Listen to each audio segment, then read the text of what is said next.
అందరికీ మరొకసారి నా హృదయపూర్వకంగా వందనాలు. పరిశుద్ధ గ్రంథంలో నుండి దేవుని యొక్క వాక్యాన్ని మనం చదువుకుని ధ్యానించుకుందాం.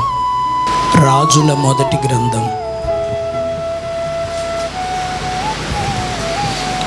3వ అధ్యాయం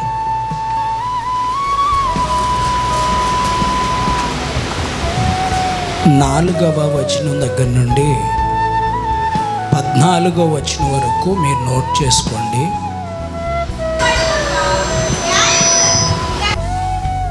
హృదయంలో ముద్రించి భద్రపరచునుగాక. మోకరించండి, చిన్న ప్రార్థన చేసుకుని ఈ సందేశాన్ని మనం ధ్యానించుకుందాం. ప్రార్థనలో ఏకీభవించండి. ప్రార్థన. ప్రేమ స్వరూపి పరిశుద్ధుడా, నీ పరిశుద్ధ పాదాలకు స్తోత్రాలు. సమయంలో నన్ను మరుగు చేయండి. మీ బిడ్డల ఎదుట మీరు నిలబడండి. నా మాటలుగా కాక నీ మాటలు మీ బిడ్డలకు మీరు అందించి వారి ఆత్మీయ స్థితిని బలపరిచి నీ కృపలో వర్ధిల్ల చేసి సహాయం చేయండి. యేసు నామములో ప్రార్థన చేసి వేడుకొనుచున్నాము తండ్రి, ఆమేన్. స్తోత్రం చెప్పండి. హల్లెలూయా. ఉనికంటే ఎక్కువైంది ఏమీ కాదు. మనకు అన్ని విషయాల్లో దేవుడే ఎక్కువ. ఆరాధనలో పాటు చేయాలి. ఈ చివరి దినాల్లో మనం ఉన్నాం. మనకు దేవుని కంటే ఎక్కువైంది ఏది లేదు అనే సత్యాన్ని గ్రహించటమే కాకుండా దాన్ని అనుసరించగలిగిన వ్యక్తులమై ఉండాలి. మంచిది ప్రియులారా, ఈ సమయంలో చదవబడినటువంటి వాక్యాన్ని మనం ధ్యానం చేసుకుందాం. స్తోత్రం చెప్పండి.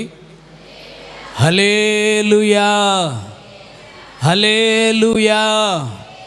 ప్రియులారా, దావీదు కుమారుడైన సొలొమోన్ ఈ సందర్భంలో మనకు ఎక్కువగా కనిపిస్తూ ఉంటారు. ఇశ్రాయేలీలకు మొట్టమొదటి రాజు సౌలు. ఆ సౌలుకి అల్లుడు దావీదు రెండవ రాజు.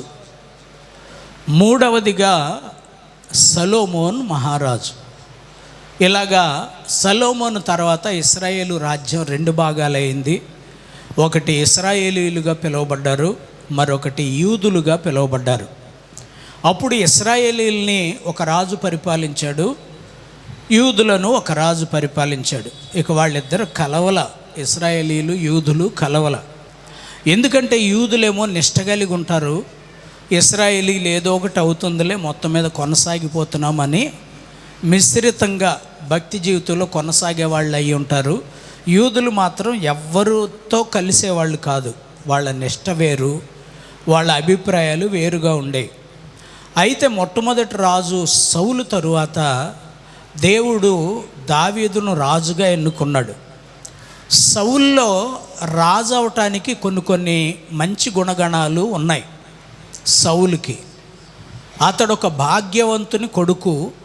ఆ రోజుల్లో ఉన్నటువంటి విద్యను అభ్యసించిన వాడే, భాగ్యవంతుని కొడుకు కనుక మరి తను అన్ని విషయాల్లో కొంచెం హైలీ స్టాండర్డ్లోనే ఉండొచ్చు. ఇక అతని తర్వాత అయ్యేటటువంటి రాజు దావీదు. ఇతను బాగా లో స్టాండర్డ్ అన్నమాట. అంటే చదువు లేదు, బాగా ఉన్నవాళ్ళ కుటుంబంలో పుట్టినోడు కాదు. పైగా మనోడు చేసే ఉద్యోగం ఏంటంటే గొర్రెలను కాయటం. వాళ్ళ తండ్రి మందను మేపుతూ ఉండేవాడు. అయితే ప్రియులారా, సౌలు భాగ్యవంతుడు, వాళ్ళ నాన్న కీషు భాగ్యవంతుడు. భాగ్యవంతుని కుమారుడిగా పుట్టాడు, పెద్దోడు అయి ఉంటాడు, ఇంట్లో మంచి అందగాడని కూడా రాసింది.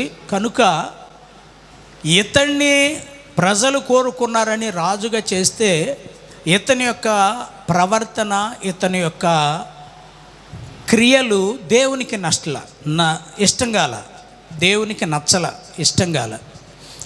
సరే, దేవుని విషయంలో కొంచెం మనం ఆలోచిస్తే అతన్ని రాజుగా అభిషేకించిన సమూయేలుకే నచ్చల. ఈ సౌలు యొక్క ప్రవర్తన సమూయేలుకి నచ్చల.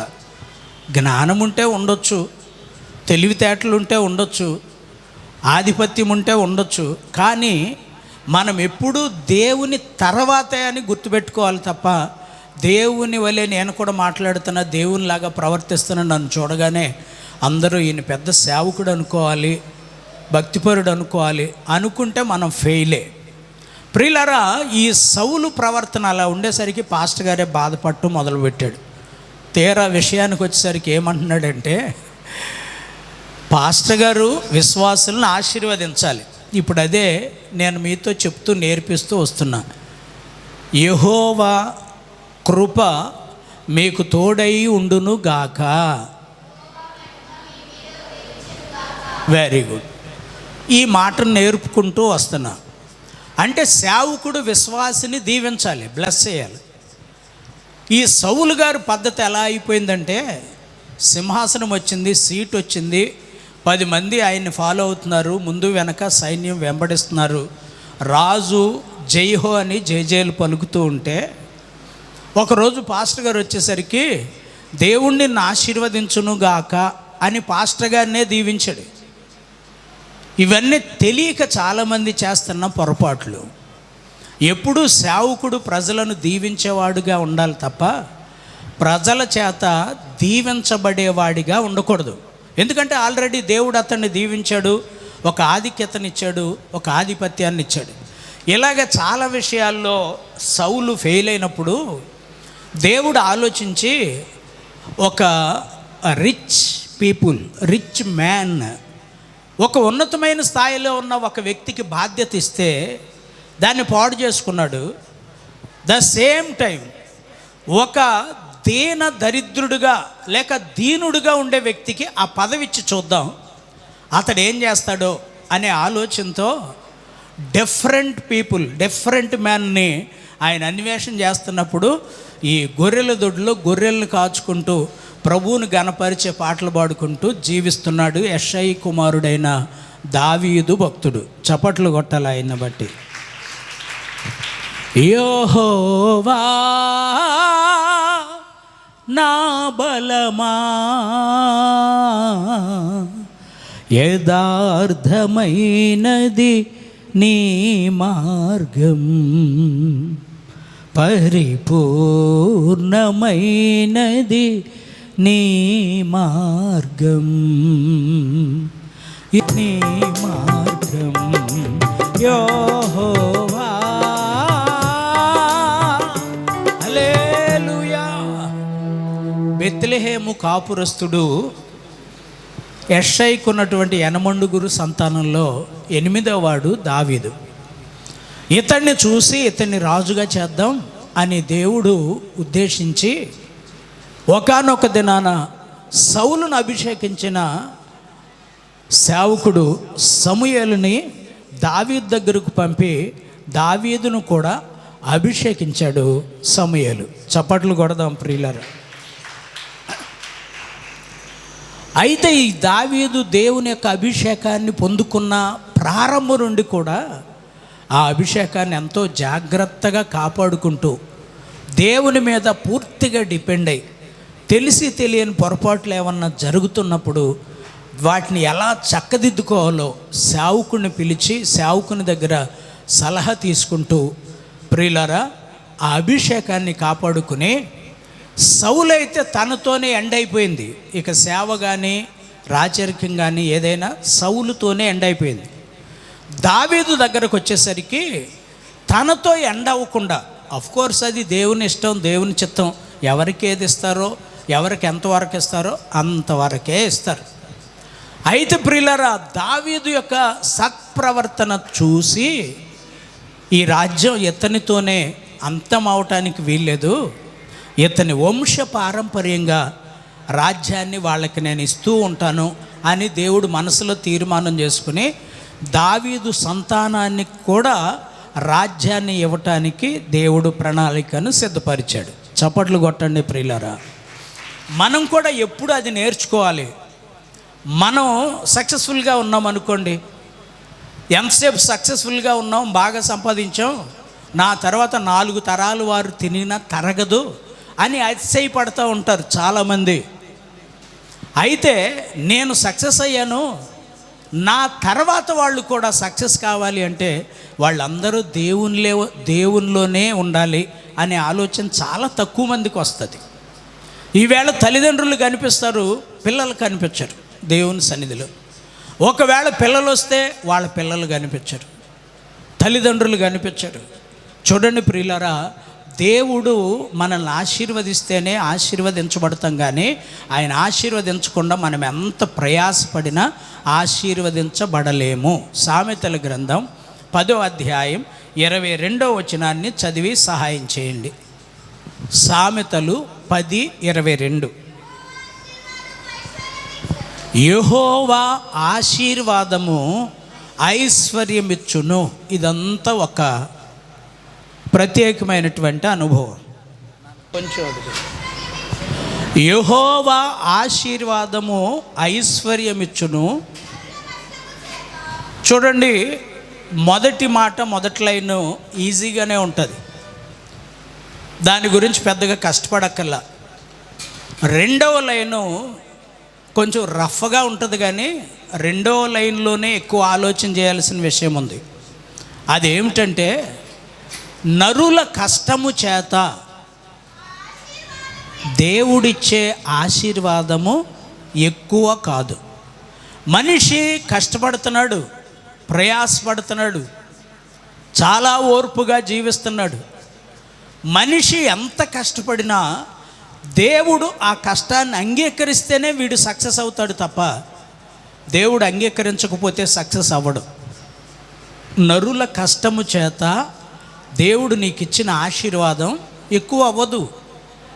నువ్వు కష్టపడుతున్నావు, శ్రమ పడుతున్నావు, కానీ దేవుని మీద నిరీక్షణ ఉంచట్లా. దేవుడు ఆశీర్వదించి అభివృద్ధినివ్వాలని కష్టపడితే నువ్వు సక్సెస్ అవుతావు. అలా దావీదు సక్సెస్ అయ్యాడు. దావీదు చనిపోతూ తనకున్న చాలామంది బిడ్డలు ఉన్నారు, వాళ్ళల్లో సొలొమోనుని పిలిచి సొలొమోనుకి హితోపదేశం చేసి, నా తర్వాత ఈ రాజ్యాన్ని నువ్వే పరిపాలించాలి అని చెప్పి పెద్దలను, అధికారులను, ఆ దినాల్లో ఉన్నటువంటి దైవ సేవకులను పిలిచి వారందరి ఎదుట ప్రకటించి, నేను చనిపోయిన తర్వాత ఈ రాజ్యాన్ని సొలొమోను పరిపాలించాలి, అతన్ని గీహోను కాలువకు తీసుకెళ్ళి అక్కడ అభిషేకం ఇవ్వండి అని చెప్పి దావీదు మహానుభావుడు కన్ను మూశాడు. సొలొమోనుకి పట్టాభిషేకం చేశారు. సొలొమోను మహారాజు అయ్యాడు. చప్పట్లు కొట్టాలి ప్రియులారా.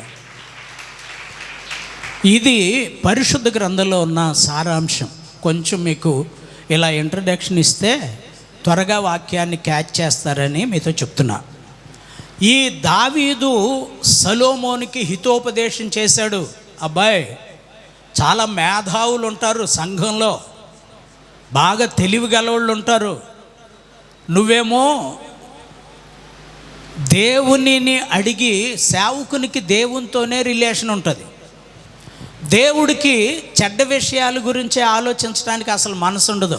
మనుషులందరూ చెడ్డ విషయాల కోసమే ఎక్కువ ఆలోచిస్తారు, కానీ మంచి విషయాల కోసం ఆలోచించరు. చెడ్డ విషయాల కోసమే డిస్కషన్. ఇంటికి వెళ్ళిన దగ్గర నుంచి ఫోనుల్లో చాటింగు, ప్రియులరా వ్యక్తిగతంగా కూర్చుని ఆర్గ్యుమెంట్స్, ఇక ఇవే మాటలు. కానీ దేవుడు అలాంటి మాటలకు అవకాశం ఇవ్వడు. ఒకవేళ ఆయన్ని పిలిచి ఆయన ఎదుట మనం ఉంటే ఎలాంటి విషయాలు చెబితే ఆయన వినడు. ప్రియులారా గమనించండి, దేవునితో ఉన్న రిలేషన్షిప్ వేరుగా ఉంటుంది. దావీదు తన కుమారుడికి అదే చెప్పాడు, సాల్మన్, నీకు మనుషులు చాలామంది ఉన్నారు మన రాజ్యంలో, వీళ్ళల్లో మేధావులు ఉన్నారు, నీకే సలహా ఇస్తారు. ఇప్పుడు వాళ్ళు నీకు సలహా ఇస్తే పరిపాలన నీవు నమ్ముకున్న దేవుని చేత నువ్వు కొనసాగిస్తున్నట్లా, లేక ఒక మనిషి చేత కొనసాగిస్తున్నట్లా? చాలా విషయాల్లో ఈ విషయాలు మనం కొంచెం ఆలోచించాలి. చాలా ఇప్పుడు ప్రజెంట్ సిచ్యువేషన్ కూడా ఇదే. ప్రియులారా, క్రైస్తవులు అన్యాయం చేయబడితే ఒక క్రైస్తవ నాయకుడు వీళ్ళకి సలహా ఇచ్చి నడిపిస్తే దట్ ఈజ్ బెటర్. అది దేవుని గైడెన్స్ అని మనం చెప్పుకుంటాం. కానీ దేవునితో సమానుభవం ఉన్నటువంటి ఈ క్రైస్తవుడు సలహా కోసం లేక ఒక ఆధిపత్యం కోసం ఒక అన్యుడి దగ్గరికి వెళుతున్నాడు చూసారా, దీనంత దౌర్భాగ్యం ఇంకోటి లేదు. ప్రియులారా, ఆలోచించాలి. మనం ఎవరి దగ్గరికి వెళ్తున్నాం సలహాకి?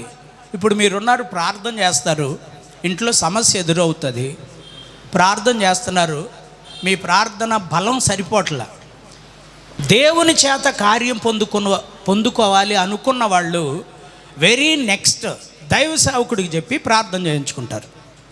అంతే తప్ప ఈ ప్రాబ్లం సాల్వ్ అవ్వట్లేదని ఏ పంచాయతీ ప్రెసిడెంట్ దగ్గరకో, లేక మున్సిపాలిటీ చైర్మన్ దగ్గరకో, ఎమ్మెల్యే దగ్గరకో, ఎంపీ దగ్గరకో వెళితే మీ ప్రాబ్లం సాల్వ్ అవుతుంది, కానీ అందులో దేవుని హస్తం ఉండదు.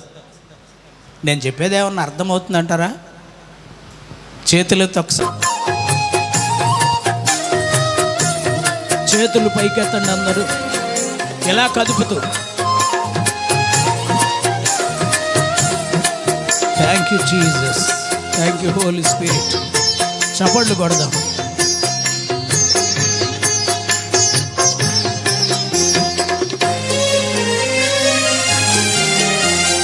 చాలునయ్య నీ కృప నా జీవితానికి,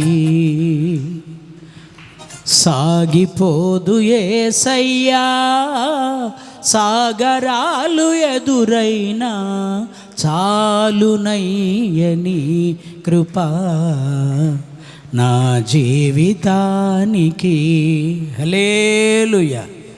మా వాడికే మహిమ కలుగునుగాక, ప్రభు నామానికే మహిమ కలుగునుగాక, ప్రభువుకే ఘనత ప్రభావములు కలుగునుగాక. ఆమేన్. ప్రియులారా, దావీదును దేవుడు మెచ్చుకుని దావీదు కుమారుడికి రాజ్యం వచ్చేటట్లు చేశాడు. చూడండి, కొన్ని ఫ్యామిలీస్ చూస్తాం. నా ఫ్యామిలీనే నేను మీకు ఎగ్జాంపుల్గా చెప్తా. ఉదాహరణగా, నేను ఒక పేద కుటుంబంలో పుట్టా. ఫస్ట్ నాకుండే ఆశ ఏంటంటే బాగా చదువుకోవాలని ఆశ ఉండేది. చదివించడానికి మా ఇంట్లో అంత స్థితి లేదు.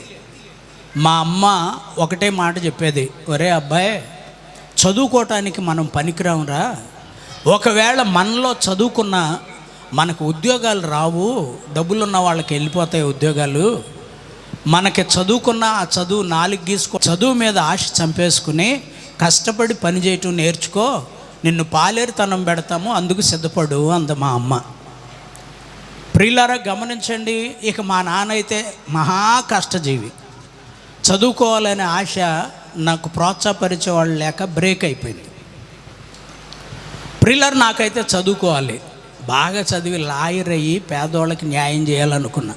లాయర్ కూడా లంచం తీసుకుని న్యాయాన్ని అన్యాయం చేసేస్తున్నాడని తెలుసుకుని డైరెక్ట్గా న్యాయం చేయాలంటే నక్సలైట్లలో కలిసిపోవాలని కమ్యూనిస్ట్ మార్కిస్ట్ పార్టీలో సభ్యత్వం తీసుకుని CITU బ్యానర్లో కృష్ణా జిల్లాలో కార్యదర్శిగా పనిచేసి అక్కడి నుంచి నెమ్మదిగా రాడికల్స్లోకి ఎంటర్ అయిపోయి ఇక నక్సలైట్లోకి వెళ్ళిపోదామని సిద్ధపడ్డా. మా నాన్న చావు బ్రతుకుల మీదకి వచ్చి, నీ పెళ్లి చూసి చచ్చిపోతానరా బాబు అని పెళ్లి చూసి ఆయన చచ్చిపోలేదు కానీ నన్ను చంపేశాడు. అంటే అలాగా లైఫ్ ఫెయిల్ అవుతూ వచ్చా. ఎప్పటికి కూడా చదువుకున్న వాళ్ళన్నా చిన్నపిల్లలన్నా చాలా ఇష్టం. 2 సంవత్సరాల క్రితం వరకు నేను ప్రార్థన చేసిన తర్వాత పుట్టిన పిల్లల్ని స్కూల్కు పంపిస్తే వాళ్ళకి పలక బలపం పుస్తకం పెన్ను అన్నీ కొని నేను ఇచ్చేవాడిని. చాలామంది పేద పిల్లలకి ఎగ్జామ్కి ఫీజు లేక బాధపడుతుంటే వాళ్ళకి ఫీజులు కూడా కట్టా. ఇప్పుడు వాళ్ళందరూ సక్సెస్ అయ్యి ఇక్కడ ఒక ముడేసుకుని ఇక్కడ వెనకాల జుట్టెరబోసుకుని పాస్టర్ గారు వస్తుంటే అలా వెళ్ళిపోతున్నారు. పిలిచి ప్రైజ్ ది లార్డ్ బ్రదర్ అని నేనంటే, హాయ్ బాగున్నారా అంకుల్ అంటున్నారండి. మొదటి లేని జీవితం ఎందుకండి? కృతజ్ఞత లేని బ్రతుకులు ఎందుకు ప్రియులారా? ఇలాంటి పేదరికంలో నుంచి పైకి వచ్చా. నాకు కష్టపడతాం అంతా తెలుసు, ఇప్పటికి కూడా కష్టపడతా. చాలామంది పిల్లలు అవుటర్స్ రోడ్డు మీద వెళ్తా నేను వాటర్ కొడుతుండినా, కారు తుడుచుకుంటుండినా, ప్రిల్లర్ ఏదైనా పని చేస్తుండినా వాళ్ళు ఆగి మరీ అంటారు, అన్న మీ దగ్గర చాలామంది పిల్లలు ఉంటారు, పిల్లలతోటి ఈ పని చేయించుకోవచ్చు కదా అని. చేసున్న చేతులు కదమ్మా, ఖాళీగా కూర్చోటానికి ఇష్టపడవు ఈ చేతులు. అలాగే కష్టానికి అలవాటు పడితే కష్టపడుతూనే ఉంటారు. అలాగే నేను కష్టపడ్డాను కదా, నా పిల్లలు కూడా కష్టపడాలనుకుంటే తప్పే. అందుకనే నేను చదువుకోలేదు కదా, నా పిల్లలన్నా చదువుకోవాలి అని ఒక కూతుర్ని ఎంబీఏ చదివించాను, డిస్టెన్షన్లో పాస్ అయిందండి తను. మరో కూతుర్ని ఎంఏ బీఈడి చదివించా. నాకు లేదు కదా చదువు, వాళ్ళన్నా ప్రయోజకులు అవ్వాలని. ఇక వాళ్ళని కాలేజీలో చేర్పించి చదివించేటప్పుడు నా అంత కష్టం వాళ్ళు పడాల్సిన అవసరం లేదు. పడాలని కోరుకుంటే మళ్ళీ నేను తప్పు అవుతుంది. కానీ కష్టాన్ని తెలిసిన వ్యక్తులై ఉండాలి నా ఆశ. తల్లిదండ్రులు చాలా కష్టపడి పిల్లలను పెంచుతున్నారు.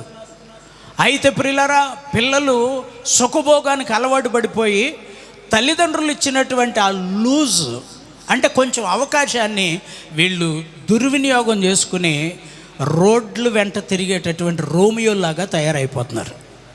కొంతమంది తల్లిదండ్రులు ఎదుట విధేయులుగా ఉంటారు. బయటికి వెళ్ళినప్పుడు చూడాలి వాళ్ళ ప్రతాపం. నేను చాలామందిని చూస్తున్నాను. అలాగే చాలా చోట్ల కనిపిస్తూ ఉంటారు. ఫ్రెండ్స్ తోటి అల్లర్లు, కేరింతలు, డ్రగ్స్, త్రాగుడు, దుర్వ్యసనాలు. ప్రియులారా, నా కారుకే అడ్డం పడిన మీ పిల్లలు ఉన్నారు. చాలామంది టౌన్లో 3-4 బండి మీద వెళ్ళిపోతా సడన్ బ్రేక్ కొట్టేసి కళ్ళు కనపట్లేదా ఎల్లవయ్యా అవతల కనేస్తున్నారు నన్నే. ప్రియులారా, వాళ్ళు అడ్డదారుల్లో వచ్చేది. తెలిసినప్పుడు కరెక్ట్ రూట్లో వెళతాడు. చూడండి ప్రియులారా, పిల్లలు మనంత కష్టపడక్కర్లేదు, కానీ కష్టాన్ని గురించి వాళ్ళు తెలిసిన వాళ్ళు అయి ఉండాలి. ఈ సొలొమోను కూడా దావీదుకు పుట్టిన తర్వాత దావీదు చాలా కష్టజీవి, కష్టపడి ప్రయోజకుడయ్యాడు. అయితే ఈ సొలొమోన్ దావీదు పడినంత కష్టపడలేదు, కానీ దావీదు కష్టజీవి, కష్టపడి మా నాన్నగారు ఈ స్థాయికి వచ్చాడు అనే సంగతి అతనికి తెలుసు. పైగా ఇతని లక్ ఏమిటంటే ఇతడు సర్ప్రైజ్ అన్నమాట. రాజు అవుతానని అనుకోలే, ప్రథమ సంతానం కాదు, అంత టాలెంటెడ్ అస్సలు కాదు. యుద్ధం ఏమన్నా చేశాడా? అప్పుడప్పుడు సౌలు కొడుకు యోనాతాను యుద్ధానికి వెళ్ళేవాడు వాళ్ళ నాన్నగారితో పాటు. అలా దావీదుతో పాటు సొలొమోను ఏమన్నా యుద్ధానికి వెళ్ళాడంటే యుద్ధానికి వెళ్ళా. ఒకవేళ థియరీగా నేర్చుకుంటే నేర్చుకుని ఉండొచ్చు. ప్రియులారా, దావీదు అంత కష్టం సొలొమోనుకి తెలీదు. అయితే ప్రియులారా గమనించండి, ఇక్కడ అన్ఎక్స్పెక్టెడ్గా అనుకోని విధంగా ఈ రాజు పదవి వచ్చేసి సొలొమోన్ని వరించేసింది. అభిషేకం అయిపోయింది, రాజు అయిపోయారు. అయితే ఇదంతా ఆలోచించాడు సొలొమోన్.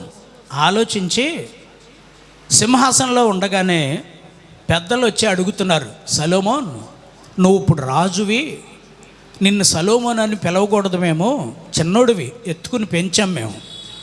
ఇప్పుడు నీకు దేవుడు అభిషేకం ఇచ్చాడు కనుక నువ్వు మహారాజువి. వయసులో పెద్దోళ్ళు ఉన్నారు చాలామంది అక్కడ. ఎత్తుకుని పెంచామనే మమకారం ఉన్నప్పటికీ నువ్వు ఆ హోదాలో ఉన్నావు కాబట్టి నిన్ను రాజా అని పిలవాలి. యువరాజా, ఇప్పుడు మన పరిపాలన ఎలా కొనసాగిద్దాం, ఓ చిన్న సలహా చెప్పండి అంటే ఈయన అన్నాడు, పెద్దలు మీరందరూ ఉన్నారు కదా, మీరు చెప్తారు కదా, నేను వింటాను అన్నాడు. లేదండి, మేము ఒకవేళ మీకు సలహాలు చెప్పినా మీ ఆలోచనే కరెక్ట్, మీరు చెప్పిందే మేము చేయాలి అన్నాడు.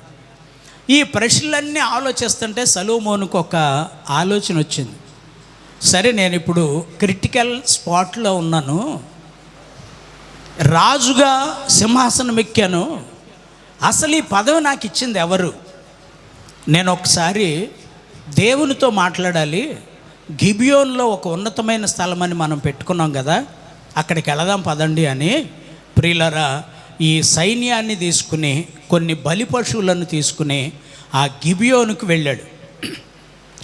గిబియోనుకు వెళ్ళి అక్కడ ఒక రమారమి 1000 బలి పశువులు దేవునికి బలిగా అర్పించాడట. 1000 బలి పశువులు. చేతులెత్తి స్తోత్రం చెప్పాలి. రేపటి దినాన మన మందిరంలో కూడా బలి పశువులు వధించబడతాయి ప్రేమ విందుకి. ఒకటో ఈయన కూడా ఒక 1000 బలి పశువులు బలర్పించిన తర్వాత వాళ్ళందరూ తిరిగి వెళ్ళిపోదామంటే లేదు, ఈ రాత్రి ఇక్కడ దేవుని సన్నిధిలో ఉందామనే ప్రేరేపణ వస్తుంది నాకు, ఈ రాత్రి మనం ఇక్కడే గడుపుదాం అన్నాడు. సరే, అందరూ రాజుగారికి వెంటనే ఒక టెంట్ వేశారు, గుడారం. అక్కడ బలి అర్పించిన తర్వాత పొద్దుగూకిపోయింది. వీళ్ళందరూ ఆరు బయట పడుకున్నారు. రాజుగారు ఒక్కడో ఆ గుడారంలో తనకేసిన టెంట్లో పడుకునే ముందు మోకరించి దేవునికి ప్రార్థన చేస్తున్నాడు. చప్పట్లు కొడదామా? ఉన్నావు దేవా యుగ యుగములు ఉండువాడ నీవే, తరతరములు ఉందునన్న కాలము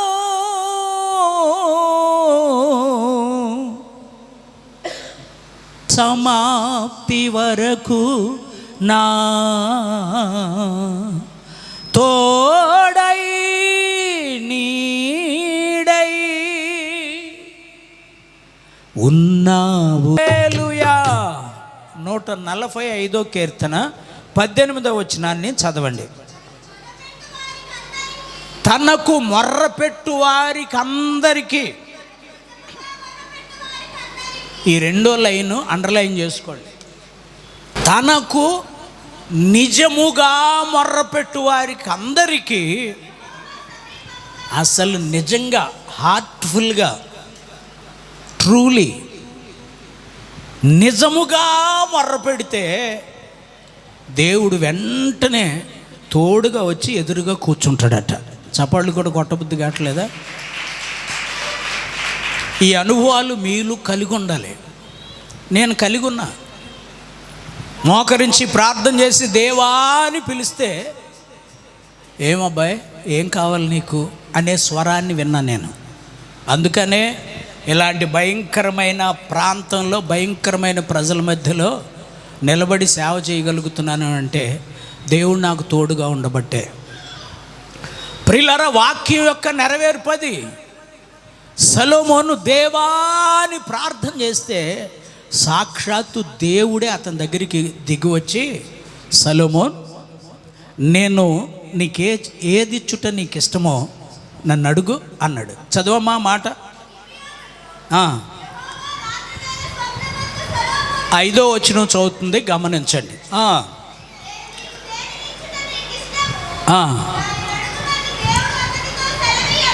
చూడండి ప్రియులారా, ఈ రాసిన ఆయన కొంచెం బాధతో రాసినట్టున్నాడు. ఇక్కడ దేవుడు సొలొమోన్ అడిగాడట. దేవుడు సొలొమోన్తో అడుగుతున్నాడు, ఏమని? నేను నీకు దేనినిచ్చుట నీకు ఇష్టమో నన్ను అడుగు అన్నాడట. అబ్బా, ఎంత గొప్ప మాట అండి. చప్పట్లు కొట్టండి ప్రియులారా. ఈ రిలేషన్ ఉంటే విశ్వాసికి దేవునికి ఎంత బాగుంటుందండి. ఈ రిలేషన్ సంపాదించుకోవాలి. మనం మోకరించి ప్రార్థన చేస్తే మన దేవుడు మన ముందుకు వచ్చి, అబ్బాయి లేకపోతే అమ్మాయి, నా కుమార్తె. ప్రియులారా, చాలామంది ఫ్రీలీ ఆ దేవునికి మనకుండే స్వాతంత్ర్యం. ఇతని దగ్గరికి వచ్చి ఏమని అడుగుతున్నాడట? సొలొమోనుకు ప్రత్యక్షమై, నేను నీకు దేనినిచ్చుట నీకు ఇష్టమో దానిని అడుగు అన్నాడట. ఈయన వెంటనే దేవుని దగ్గర మెన్షన్ చేసిన విషయం ఏంటంటే, దేవా నువ్వు మహాకృపా కనికరం కలిగిన దేవుడు. మా నాన్నగారిని ప్రేమించావు, రాజ్యం ఇచ్చావు. నాకెందుకు ఇచ్చావు రాజ్యాన్ని? నేను యుద్ధంలో ఎవరిని చంపలేదు, పొడిచి యుద్ధం చేయలే. పోనీ నేను స్టడీస్లో ఫస్ట్ క్లాస్ స్టూడెంట్నా అంటే లేదు, యావరేజ్ స్టూడెంట్ని. రాజుగారి అబ్బాయిని కదా, అంత క్లవర్గా చదవాల్సిన అవసరం లేదు. అసలు ఇది రాజుగారి అబ్బాయి పేరు, పేపర్ ఉంది అంటే వెంటనే మార్కులు వేసేస్తాడు. మంత్రి గారి అబ్బాయి అంటే చదవక్కర్లేదు వాళ్ళు. ప్రియులరా, అధికారులు పిల్లలు అంటే చదవక్కర్లా. ప్రియులరా, చూడండి, నా పేరు చూడగానే నాకు ఫస్ట్ మార్క్ వేసేసారు, ఫస్ట్ ప్రైజ్ ఇచ్చేశారు, ఫస్ట్ క్లాస్ ఇచ్చేశారు. నేను టాలెంటెడ్ని కాదు, లేదా ప్రియులరా యుద్ధం చేసి యుద్ధం అందు నేర్పరిని అస్సలు కాదు.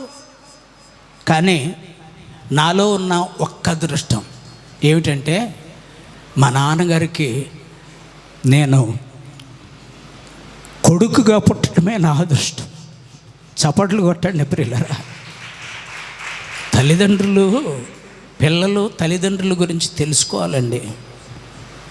పిల్లల్ని తల్లిదండ్రులు ఎంత జాగ్రత్తగా కంటికి రెప్పలా చూస్తూ పెంచుతుంటే, ఈవేళ పిల్లల ప్రవర్తన తల్లిదండ్రులు ఇచ్చినటువంటి చూపిన ప్రేమను అలుసుగా తీసుకుని దుర్మార్గులు అయిపోతున్నారు.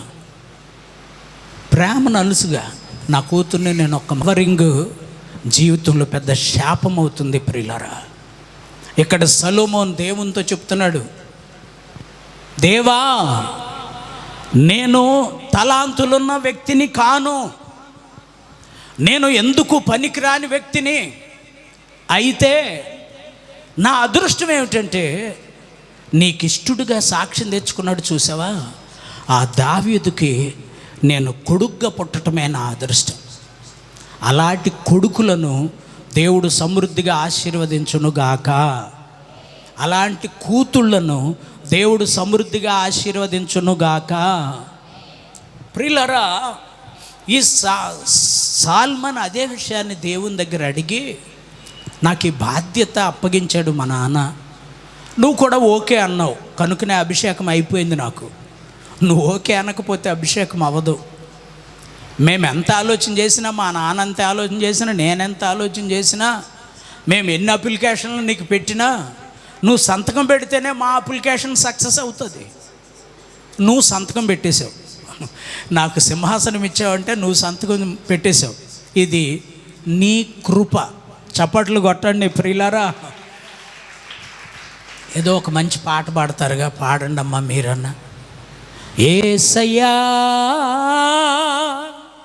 నా యేసయ్యా, యేసయ్యా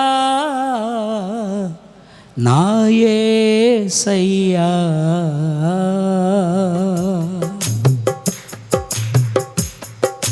బ్రతికి ఉన్నానంటే, ఆమె జీవిస్తున్నానంటే నీ కృప, బ్రతికి ఉన్నానంటే నీ కృప, జీవిస్తున్నానంటే నీ కృప.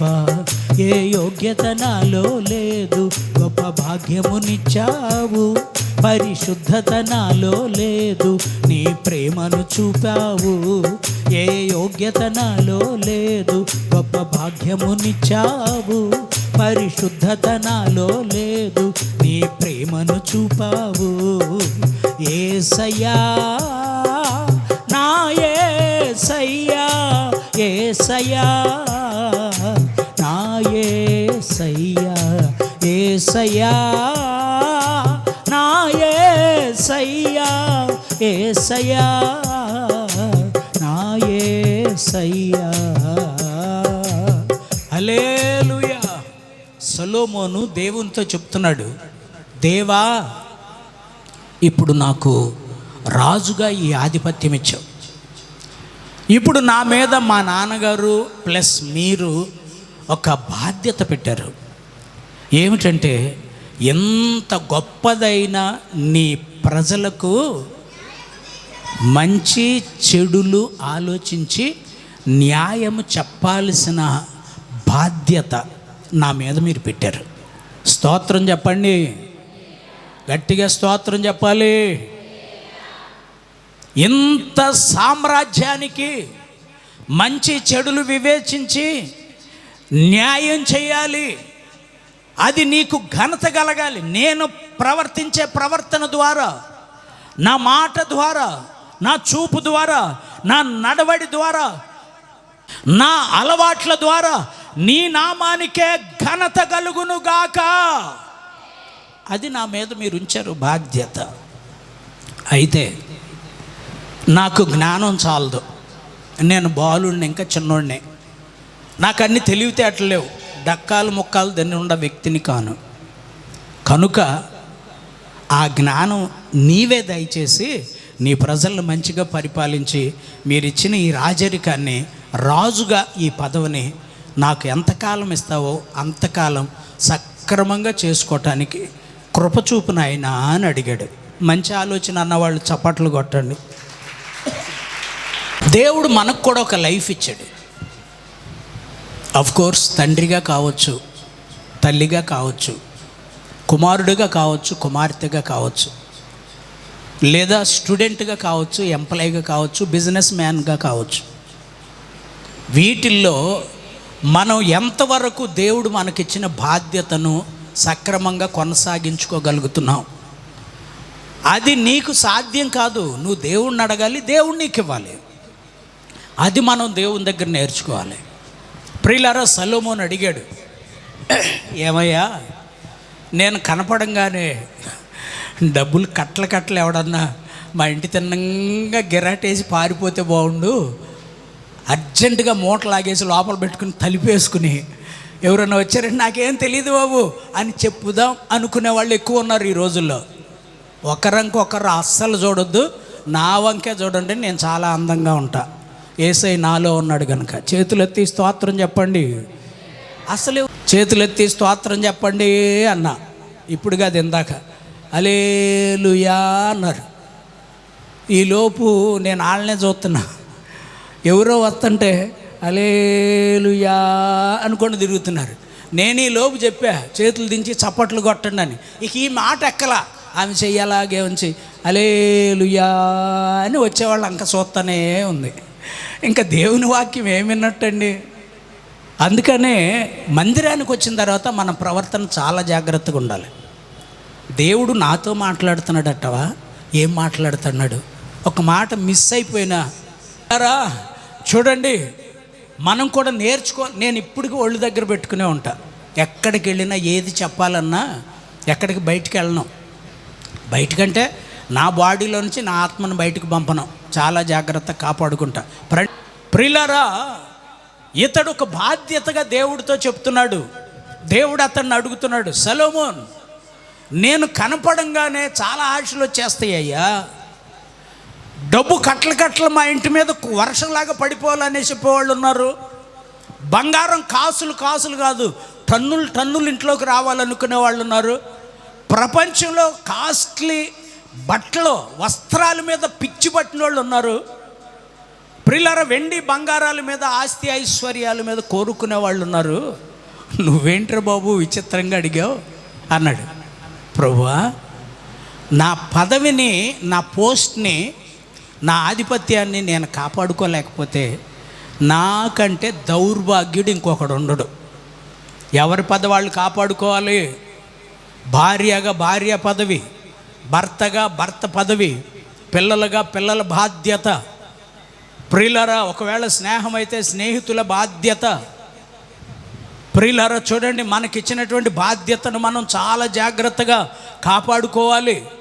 ఈయన అంటున్నాడు, దేవా నా బాధ్యతను నేను కాపాడుకోకుండా ఎన్నుంటే ప్రయోజనం ఏముంది నాయనా? అవన్నీ ఒకవేళ అవసరమైతే అవసరం అవ్వచ్చేమో, కానీ అతి ముఖ్యంగా నాకు కావాల్సింది ఏంటంటే నాకు ఒక స్థితినిచ్చో, ఆ స్థితిలో నేను న్యాయం చేయగలిగిన పరిస్థితి నాకు కావాలి అన్నాడు. అప్పుడు దేవుడు మాట్లాడుతున్నాడు ఆ మాట ఏమని?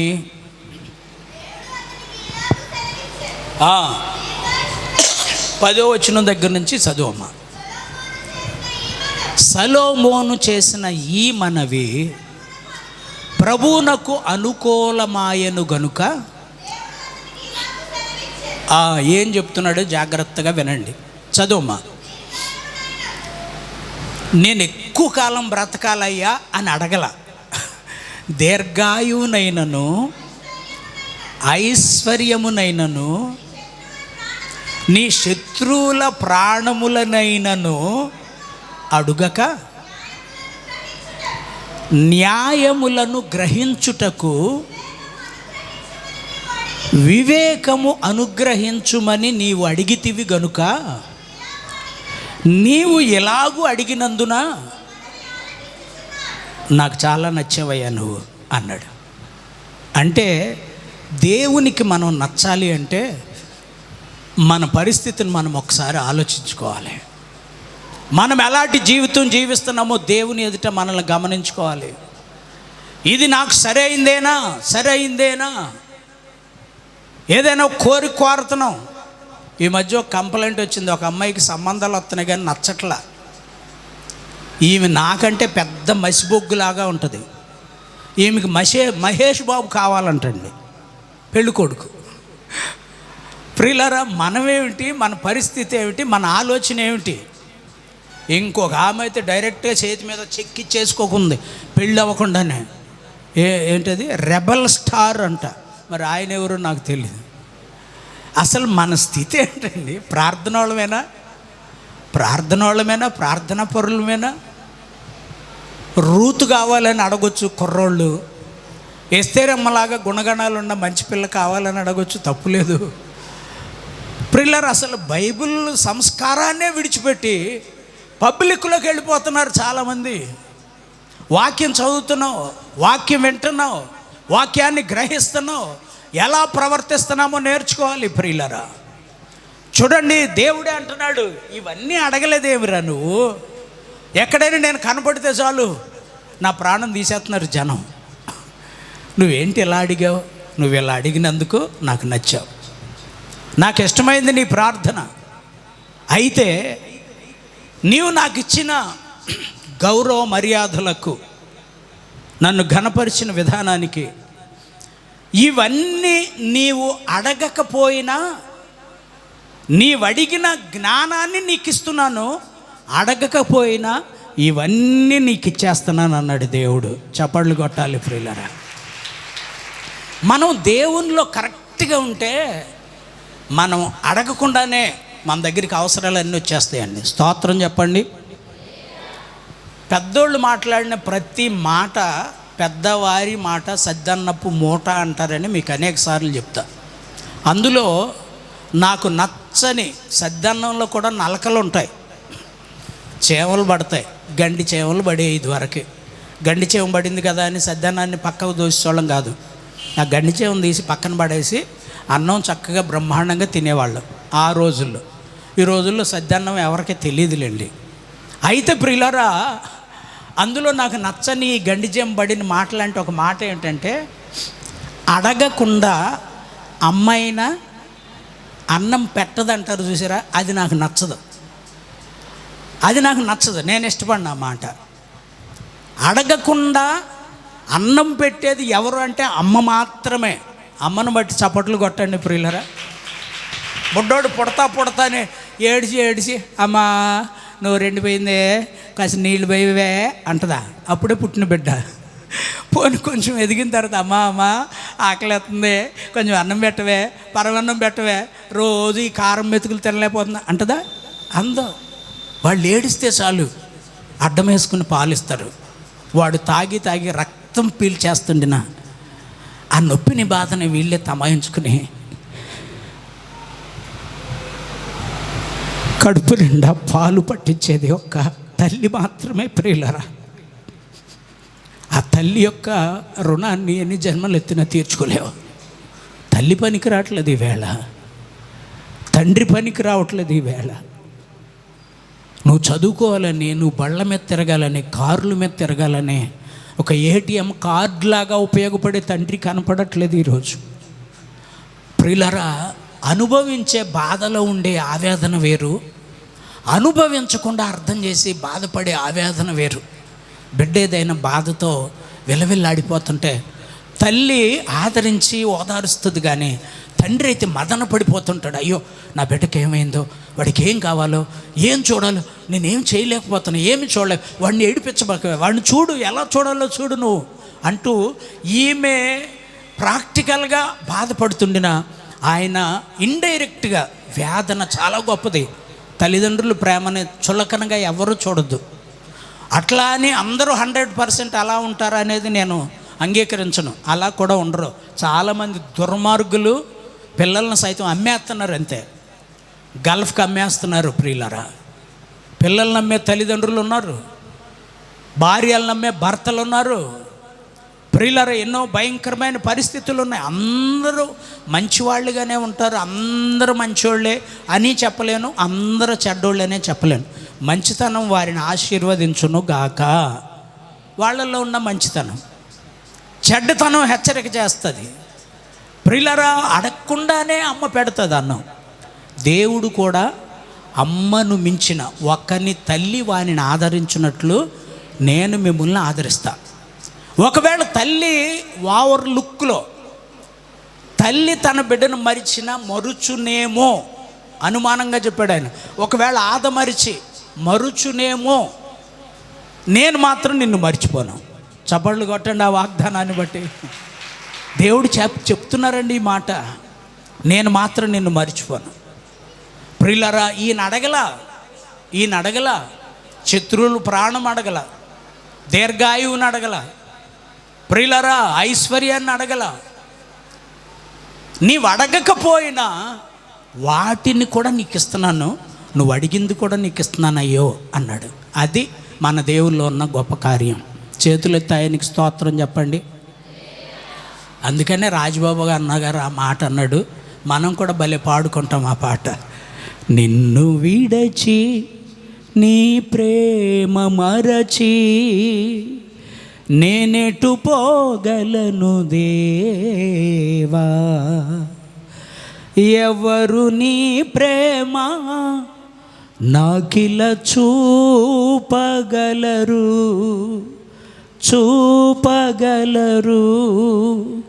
నా దేవా, నా దేవా. నిన్ను విడచి నీ ప్రేమ మరచి, నిన్ను విడచి నీ ప్రేమ మరచి నేనెటు పోగలను దేవా, ఎవరు నీ ప్రేమ నాకిల చూపగలరు, ఎవరు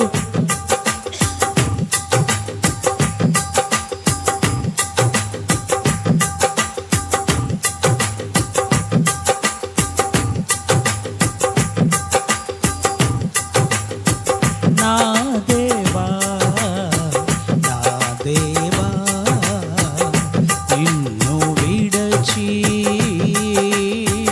హల్లెలూయా. దేవుడు సర్వశక్తిమంతుడు. ఆయన కూడా మీరు అక్కడ వచనాలే చదువుకోండి. నీవు అడగకపోయినా 13వ వచనం, నీవు ఐశ్వర్యాన్ని ఘనతను ఇమ్మని అడగకపోయినను నేను వాటిని కూడా నీకు ఇస్తున్నా. ఇంకోటి, నీ దినములన్నిటను రాజులలో నీ వంటి వాడు ఒకడైనను ఉండడు. అసలు నీ ముందుగా నీ తర్వాత కూడా కానీ నీలాంటి వాడు ఉండడు. ప్రియులరా, ఎన్నో వాగ్దానాలు ఈయన చేశాడు. తర్వాత 14వ వచనంలో నిన్ను దీర్ఘాయుష్మంతునిగా చేస్తానన్నాడు. ఎన్ని గొప్ప కార్యాలు దేవుడు నమ్ముకుంటే చూడండి. ఈరోజు నా అంశం ఏమిటంటే, 5 నిమిషాల్లో ముగిస్తాను, బల్లను సమీపిస్తున్నాం కనుక. నా అంశం ఏమిటంటే, దేవుడిచ్చినటువంటి ఘనత, దేవుడిచ్చినటువంటి వరాలు, అడక్కపోయినా దేవుడిచ్చేటటువంటి వరాలలో ఒక విచిత్రమైన ఒక్క మాట చదివి సహాయం చేయండి. 13వ వచనం చదువమ్మా. చాలండి, ఈ మాట దగ్గర అండర్లైన్ చేసుకోండి. ఐశ్వర్యాన్ని నేను నీకు ఇస్తా అన్నాడు. స్తోత్రం చెప్పండి. ఇది అడగల, సొలొమోను అడగల, నాకు ఐశ్వర్యం కావాలి, శత్రువులు ప్రాణం కావాలి, బంగారం కావాలి, వెండి కావాలి, ఇవేం అడగల. దేవుడు అంటున్నాడు, నీకు ఐశ్వర్యం ఇస్తా అన్నాడు.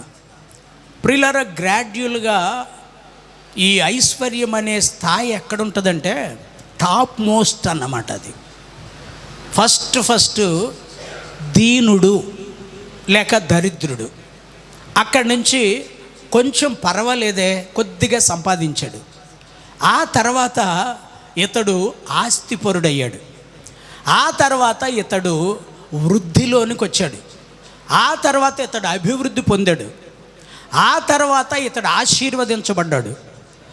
ఆ తర్వాత ఇతడు ఆశీర్వాదంలో అభివృద్ధి పొందాడు. అక్కడ వరకు ఒక రేంజ్ అంటే ఇక ఐశ్వర్యవంతుడు రేంజ్లోకి వెళ్ళిపోతే ఇక అది మనిషి అభివృద్ధిలో టాప్ మోస్ట్ స్పాట్. చప్పట్లు కొట్టండి ప్రియులారా. అది నేను నీకు ఇస్తా అన్నాడు దేవుడు. అంటే ప్రభువుని నమ్ముకున్న వాళ్ళని ఐశ్వర్యవంతులుగా చేయగలిగిన శక్తిమంతుడు నజరేయుడైన యేసు ఐశ్వర్యవంతుణ్ణి చేస్తానన్నాడు. ఈయన అడగల ఆ పరిస్థితి, ఖచ్చితంగా చేసి దేవుడు తీర్చాడు. Solomon is equal to the king of king, చక్రవర్తి, ప్రిన్స్, చక్రవర్తిగా పిలువబడ్డాడు సొలొమోన్. దేవుడు ఆధిక్యతను ఇచ్చేశాడు. చప్పట్లు కొట్టండి ప్రియులారా. పరిశుద్ధ గ్రంథంలో బాగా సంపాదించిన ఐశ్వర్యవంతులుగా లేఖన భాగంలో ఇద్దరు వ్యక్తుల గురించి వ్రాయబడి ఉంది. ఒకటి సొలొమోన్, మరొకటి యెహోషాపాతు. వీళ్ళిద్దరూ ఐశ్వర్యవంతులయ్యి, మనకు 2 చేతులు ఉన్నాయి, 2 కాళ్ళు ఉన్నాయి ప్రియులరా. అలాగే చూడండి, 2 కళ్ళు ఉన్నాయి, 2 చెవులు ఉన్నాయి. ఇవన్నీ ఐశ్వర్యం అన్నట్లుగా 2గా వీళ్ళిద్దరూ చక్కగా అభివృద్ధి పొందితే 2 భుజాలు, 2 చేతులు, 2 కాళ్ళు అన్నట్టు ఒక మొండులాగా కనపడితే వీళ్ళిద్దరిని బీట్అవుట్ చేసేటట్లు మహా ఐశ్వర్యవంతుడై శిరస్సుగా వీళ్ళిద్దరి మీద నిలబడ్డాడండి మూడో వ్యక్తి. చప్పట్లు కొట్టండి. ఇది కొంచెం అనుమానమే, తెలియకుండా ముందు చప్పట్లు కొట్టేసాం, మంచిది, కొట్టాలి వాళ్ళకి. ఆ మూడవ వ్యక్తి ఎవరు అంటే అపోస్తులుడైన పౌలు. ఇప్పుడు ఖచ్చితంగా చప్పట్లు కొట్టాలి ఆయన. వీళ్ళు ఐశ్వర్యవంతులుగా పిలువబడ్డారు. ఐశ్వర్యవంతులు. సొలొమోను ఐశ్వర్యవంతుడయ్యాడు, దేవుడు అతనికి వరం ఇచ్చాడు, ఐశ్వర్యవంతుని చేశాడు. యెహోషాపాతు దేవునికి ఇష్టమైనట్టు జీవించాడు, ఐశ్వర్యవంతుడిగా పిలువబడ్డాడు. చూడండి, వీళ్ళ ఐశ్వర్యాన్ని గురించి తెలుసుకోవాలి అంటే ప్రియులారా చాలా చరిత్రలు ఉన్నాయి వీళ్ళకి. సొలొమోను గురించి చరిత్ర మనం చూసాం కాబట్టి యెహోషాపాతు గురించి దినవృత్తాంతాలు 2వ గ్రంథంలో ఒకసారి చూడండి. వృత్తాంతాలు 2వ గ్రంథం 17వ అధ్యాయం 5వ వచనం చదవండి.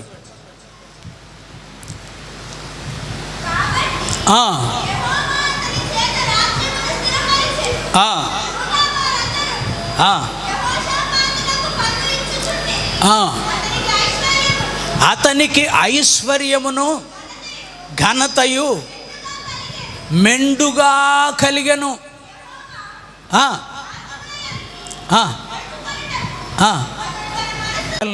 అయ్యి బాబోయ్, ఇక ఐశ్వర్యం మా ఇంట్లో ఎంతెంత రోజుకి లెక్క చాలా ఎక్కువగా ఉంది.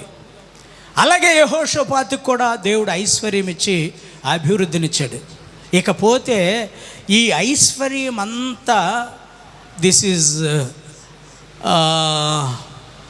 ఏమంటారు అంటే దీన్ని బాహ్యమైన ఐశ్వర్యం.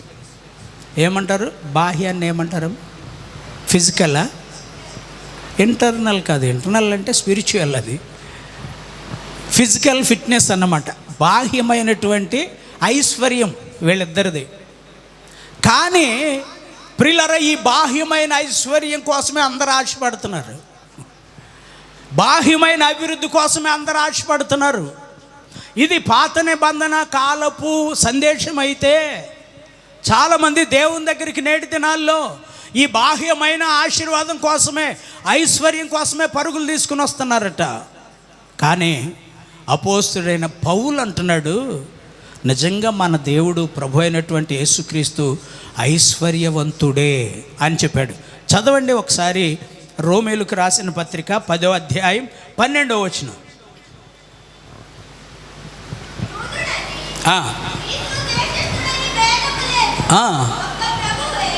ఒక్క ప్రభువే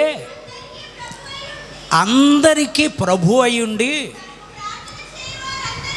తనకు ప్రార్థన చేయువారి అందరి ఎడల కృప చూపుటకు, అబ్బా, ఆయన ఐశ్వర్యవంతుడై ఉన్నాడట.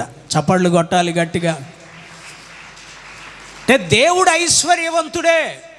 అందుకని ఆయనకి ఎవరికి ప్రార్థన చేసినా వాళ్ళని ఐశ్వర్యవంతులుగా చేస్తున్నాడు ఆయన. దేవుడు ఐశ్వర్యవంతుడే. ఇంకా అనేక సందర్భాల్లో ఎఫెసీయులకు రాసిన పత్రిక 2వ అధ్యాయం 6వ వచనంలో మనం చూస్తాం, 3వ అధ్యాయం 11వ వచనంలో మనం చూస్తాం. ప్రభు అయినటువంటి క్రీస్తు ఐశ్వర్యవంతుడు. ఎందుకని ఆయన ఐశ్వర్యవంతుడు అయ్యాడు? బాహ్యమైన ఐశ్వర్యవంతులు వీళ్ళు, వెండి బంగారం ఆస్తి ఐశ్వర్యాలు సంపాదించుకుని వీళ్ళు ఐశ్వర్యవంతులుగా పిలువబడుతున్నారు. కానీ ద సేమ్ టైం స్పిరిచువల్ లైఫ్లో కూడా నీవు ఐశ్వర్యవంతుడిగా ఉండాలి. అది ఈ పౌలు గారి సందేశం. ఆత్మ సంబంధమైన జీవితంలో నీవు ఐశ్వర్యవంతుడిగా ఉండాలి. నాకేసి చూడండి అమ్మా, పిల్లల్ని తర్వాత చూసుకుందాం. గమనించండి, మనం ఆత్మ సంబంధమైన జీవితంలో ఐశ్వర్యవంతులుగా ఉండాలి. ఏమిటి ఆత్మ సంబంధమైన జీవితంలో ఐశ్వర్యం? బాహ్యమైనటువంటి జీవితంలో ఈ ఐశ్వర్యం శాశ్వతం కాదు. ప్రియులారా చూడండి, ఆత్మ సంబంధమైన జీవితంలో ఐశ్వర్యవంతుడిగా ఉండు నువ్వు. అది వాక్యం సెలవిస్తుంది. ఏమిటి ఆ ఐశ్వర్యము అంటే, ఎఫెసీయులకు రాసిన పత్రిక 1వ అధ్యాయం 7వ వచనాన్ని చదవండి. చాలండి. 3వ ఐశ్వర్యం ఏమిటంటే దేవుని యొక్క కృపా మహా ఐశ్వర్యం. చప్పట్లు కొట్టాలి ప్రియులారా. ఇది కావాలట మనకి. ఆ ఐశ్వర్యం ఆఫ్కోర్స్ కొంతమందికి ఉంటుంది, కొంతమందికి ఉండదు, అది వేరే సంగతి. కానీ ఆత్మ సంబంధంగా ఎదిగే దేవుని బిడ్డలకట దేవుని కృపా మహాదైశ్వర్యం ఉండాలి. ఆమేన్, హల్లెలూయా. ఇప్పుడు సొలొమోను కంటే, యెహోషువపాతు కంటే ఎవరైతే దేవుని కృప పొందుకుని ఉంటారో వారిద్దరికంటే గొప్ప ఐశ్వర్యవంతులగుదురుగాక. కృప పొందుకున్నవాళ్ళు, దేవుని కృప ఎంతమంది పొందుకుంటున్నారో వాళ్ళట కృప ద్వారా ఐశ్వర్యవంతులుగా మార్చబడ్డారు. నేను అలా మార్చబడ్డాను అంటున్నాడు పౌలు. కృప ఉంది నాకు. నీకున్న ఐశ్వర్యం ఏమిటి? డబ్బు ఉందా? లేదు. పేరు ప్రతిష్టలు ఉన్నాయా? లేవు. ఆస్తి ఐశ్వర్యాలు ఉన్నాయా? అస్సలు లేవు. మరి నీకున్నదేమిటి? దేవుని కృప. కృప ఐశ్వర్యం ఎలా అవుతుందయ్యా నీకు?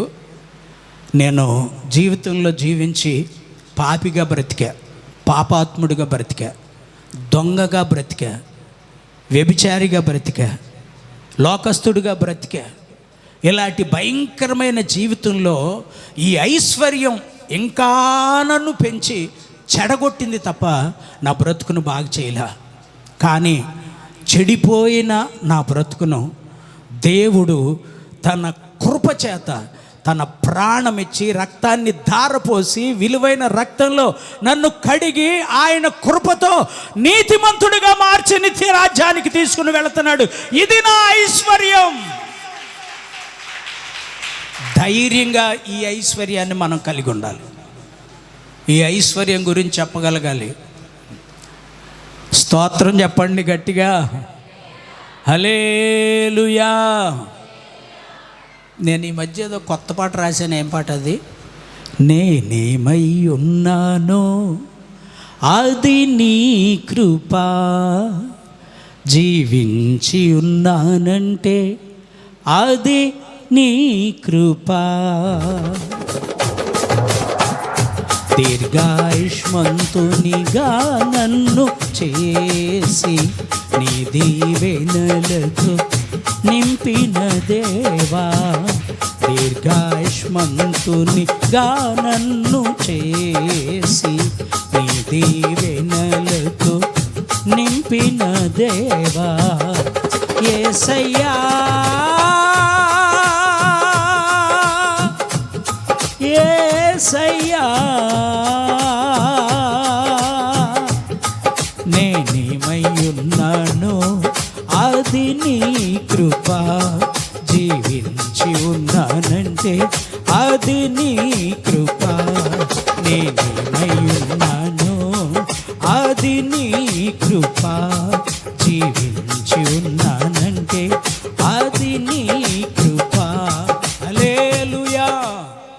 మనం ఈరోజు సజీవులంగా ఉండి ఒక నిరీక్షణ కలిగిన దేవుని బిడ్డలుగా కొనసాగుతున్నాము అంటే అది కేవలం దేవుని యొక్క మహాకృప. ఇది కృపా మహదైశ్వర్యం. అలాంటి గొప్ప ఐశ్వర్యవంతునిగా ఈ పగటి వేళ దేవుడు మనందరినీ నిర్మించునుగాక. మోకరించండి, ప్రార్థన చేసుకుందాం. నిన్ను ఐశ్వర్యవంతునిగా చేసే దేవుడు మన మధ్యలో ఉన్నాడు. దేవుడు ఐశ్వర్యవంతుడు. వాక్యం సెలవిస్తుంది, దేవుడు ఐశ్వర్యవంతుడే. ఐశ్వర్యవంతుడైన దేవుడు నిన్ను కూడా ఐశ్వర్యవంతుడిగా చేస్తానని వాగ్దానం చేస్తున్నాడు. సొలొమోన్ని ఐశ్వర్యవంతుడిగా చేసిన దేవుడు. ప్రైజ్ ది లార్డ్, హల్లెలూయా. యెహోషువపాతును ఐశ్వర్యవంతుడిగా చేసిన దేవుడు ఈ దినాన మన మధ్యలో ఉన్నాడు. వాళ్ళు ఒకవేళ ఆస్తి ఐశ్వర్యాలతో తొలతూగుతున్న వారైతే, నేనైతే ఆయన కృపా మహదైశ్వర్యము చొప్పున కృప చేత రక్షించబడి నిత్య రాజ్యానికి వారసున్నయ్యే ఐశ్వర్యవంతుడుగా దేవుడు నన్ను మార్చునుగాక.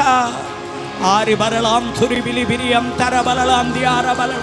అరే దేవానికి స్తోత్రమయ్యా, స్తోత్రం స్తోత్రం.